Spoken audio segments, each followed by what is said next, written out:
जय भीम साथियों। आधुनिक भारत के वास्तुकार ज्योतिबा फूले की 194वीं जयंती पर आप सबको हार्दिक शुभकामनाएं। आज ही के दिन 11 अप्रैल 1827 को उनका जन्म हुआ था और आप सोचिए 19वीं सदी में उन्होंने बहुजन समाज को जगाने के लिए, ब्राह्मणवाद को खत्म करने के लिए जो कार्य किया उसके बारे में हम जितना बोले जितना लिखे उतना कम है। हम जानते हैं कि उनकी अग्रणी किताब गुलामगिरी के बारे में, जिसमें उन्होंने हिंदू मिथकों पर तर्क से चोट करी। सावित्रीबाई फूले के साथ महिलाओं के लिए देश का पहला विश्वविद्यालय भी शुरू किया। बाबा साहेब उन्हें अपना गुरु मानते थे। 19वीं सदी में ऐसा ऐतिहासिक कार्य करके दिखाया। इन सब तथ्यों को तो हम ज्यादातर लोग जानते ही हैं, पर आज राष्ट्रपिता ज्योतिबा फूले की जयंती पर हम आपके लिए लाए हैं ये खास पेशकश, जिसमें हम जानेंगे उनके बारे में 20 दुर्लभ तथ्य। ऐसे तथ्य जो कम ही लोग जानते हैं, ज्यादा प्रसिद्ध बातें नहीं हैं उनके बारे में। और ये भी कोई संपूर्ण सूची नहीं है, क्योंकि ज्योतिबा फूले ने काम ही इतने विशालकाय स्तर पर किया, ना कभी थके ना कभी झुके। तथ्य बताने से पहले ही आपसे शुरू में ही आग्रह कर दूं कि इस वीडियो को सबसे ज़्यादा शेयर करें, सबके साथ शेयर ज़रूर कीजिएगा, क्योंकि आप देखें तो ये दुख की बात है कि हमेशा से 19वीं सदी के ही ब्राह्मण समाज के सुधारक राजा राममोहन रॉय को आधुनिक भारत का राष्ट्रपिता माना जाता है। इसे बदलने की ज़रूरत है, और इसलिए भी क्योंकि आज ब्राह्मणवादी ताकतें पूरी कोशिश कर रही हैं बहुजन इतिहास को, बहुजन महापुरुषों के इतिहास को मिटाने की। हमारा दायित्व है हम इसे और फैलाएं, इस वीडियो को और फैलाएं, इनके काम को और फैलाएं कि ऐसा मिटाना ना हो पाए। ज्योतिबा फूले मुश्किल से 1 वर्ष के थे जब उनकी मां का निधन हुआ। उनका पालन पोषण उनके पिता ने किया। दूसरा पॉइंट यह है कि वो थॉमस पेन के विचारों से काफी प्रभावित थे। उन्होंने पेन की प्रसिद्ध पुस्तक द राइट्स ऑफ मैन में बहुत दिलचस्पी दिखाई थी। 22 साल की उम्र में वो ना सिर्फ पुणे बल्कि लंदन तक में प्रसिद्धि हासिल कर चुके थे। कोर्ट ऑफ डायरेक्टर्स लंदन ने उनके काम को स्वीकार किया था।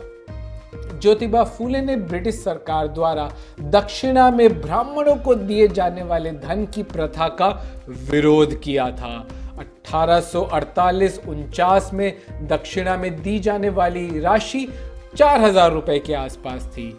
22 साल के ज्योतिबा फूले ने इस प्रथा के खिलाफ खड़े होकर ये मांग की कि अछूतों की शिक्षा के लिए इस धन को आवंटित किया जाना चाहिए। उस समय के ब्राह्मण पहले से ही नाराज थे कि ब्रिटिश सरकार ने उन्हें कम राशि दी है, और अब 22 साल का शूद्र भी उन्हें चुनौती दे रहा था। अब तक किसी ने भी ब्राह्मणों को उनके प्रभुत्व के लिए चुनौती नहीं दी थी। अंत में ब्रिटिश सरकार ने शिक्षा के लिए उस दक्षिणा का एक हिस्सा अछूतों के लिए आवंटित कर दिया। इसे अछूतों की शिक्षा के लिए पहली आर्थिक मदद कही जा सकती है, और ब्रिटिश सरकार को भी ज्योतिबा फूले के सामने झुकना पड़ा था। 1854 की बात है। ज्योतिबा फूले ने एक अंशकालिक शिक्षक के रूप में स्कॉटिश स्कूल में भी काम किया था। 1889 में महात्मा ज्योतिबा फूले को लकवा लगा, जिसके कारण उनके शरीर के दाहिने हिस्से ने कार्य करना बंद कर दिया।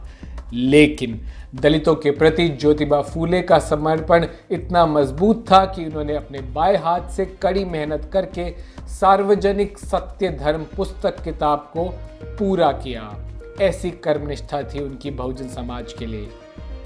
1885 मुंबई। महात्मा ज्योतिबा फूले ने इस बात पर महत्व दिया कि निचली जातियों को अपने कर्म कांडों और धार्मिक गतिविधियों को स्वयं आयोजित करना चाहिए, ताकि ब्राह्मण पुजारी की भूमिका निरर्थक की जा सके। ज्योतिबा फूले ब्राह्मणवाद के खिलाफ थे और वेदों को बेकार की कल्पनाएं, बड़ी बेतुकी की मंदिताएं, या आप साथ ही कहें झूठी चेतना के रूप में भी मानते थे। ब्राह्मणों ने 1856 में महात्मा ज्योतिबा फूले को मारने का प्रयास किया, क्योंकि ब्राह्मण नहीं चाहते थे कि फूले बहुजनों को शिक्षा दे। 11 मई 1888 के दिन ज्योतिबा फूले को मुंबई में मुंबई देशस्थ मराठा ज्ञान धर्म संस्था में महात्मा की उपाधि तब दी गई थी।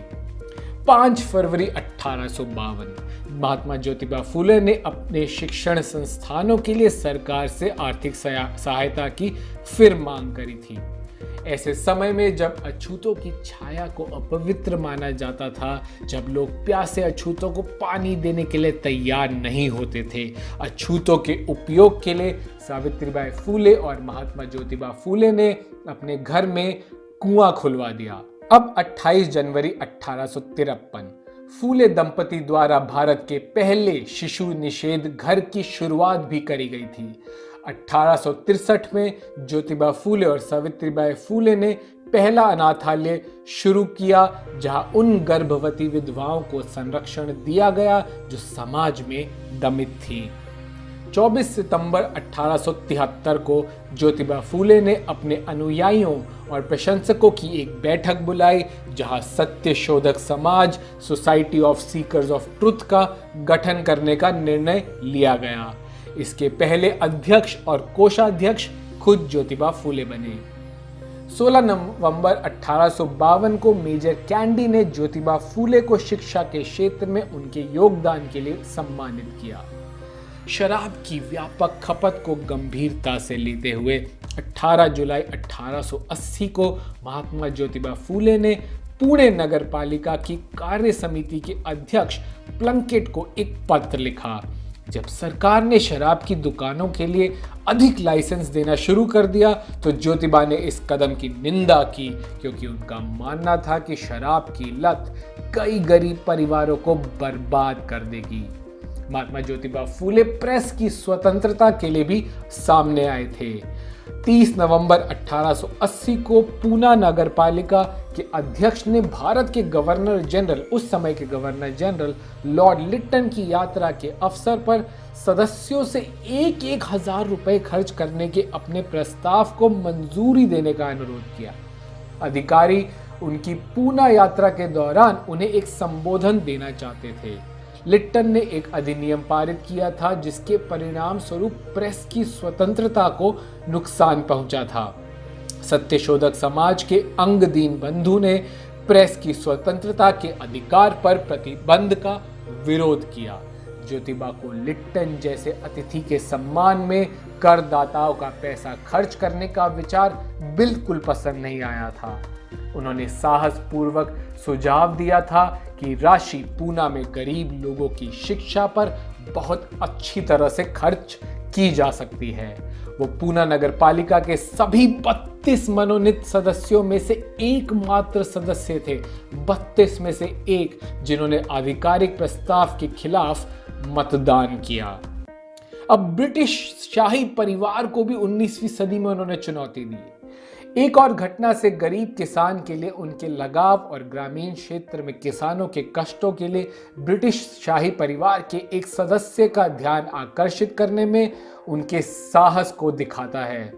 2 मार्च 1888 को ज्योतिबा के एक मित्र हरिरावजी चिपलुनकर ने ड्यूक और डचेस ऑफ कनाट के सम्मान में एक समारोह आयोजित किया। एक किसान की तरह कपड़े पहनकर ज्योतिबा ने समारोह में भाग लिया और भाषण भी दिया।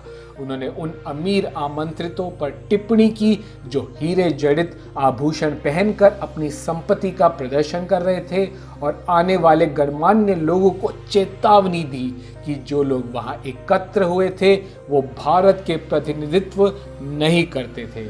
अगर ड्यूक ऑफ कनाट वास्तव में इंग्लैंड की महारानी के भारतीय विषयों की स्थिति का पता लगाने में रुचि रखती थी, तो ज्योतिबा ने सुझाव दिया कि उन्हें कुछ आसपास के गांव के साथ साथ अछूतों के कब्जे वाले शहर के इलाकों का दौरा भी करना चाहिए। उन्होंने ड्यूक ऑफ कनॉट से अनुरोध किया, जो रानी विक्टोरिया के पोते थे, कि उनका संदेश रानी तक पहुंचाया जाए और गरीब लोगों को शिक्षा प्रदान करने के लिए एक मजबूत दलील पेश की। ज्योतिबा फूले के भाषण ने उस समय काफी हलचल मचाई थी। गुलामगिरी के अलावा ज्योतिबा फूले ने इन किताबों को भी लिखा। तृतीय रत्न 1855 में, ब्राह्मणाचे कसब 1869 में, छत्रपति शिवाजी राजे भोसले 1869 में, फिर शैत्यकायाचा आसुड़ 1881 में। इन अनसुने तथ्यों को अनसुना आप ना रहने दें और सबके साथ साझा ज़रूर करें। ये 20 तथ्य बहुत ज़रूरी हैं, कम बात होती है इनकी, तो इनको सबके साथ शेयर ज़रूर कीजिए। इस वीडियो को ज़्यादा से ज़्यादा शेयर कीजिए, बहुजन इतिहास को ज़्यादा से ज़्यादा फैलाइए। आप चाहे तो हमारे चैनल द न्यूज़ वीक को सब्सक्राइब ज़रूर कीजिए। बहुजन, दलित, आदिवासी समाज से जुड़ी खबरों के लिए, विशेष विश्लेषण के लिए और ऐसी खास खबरों के लिए भी आप हमें फेसबुक, ट्विटर और इंस्टाग्राम पे भी फॉलो कर सकते हैं द न्यूज़ वीक के नाम से। जय भीम।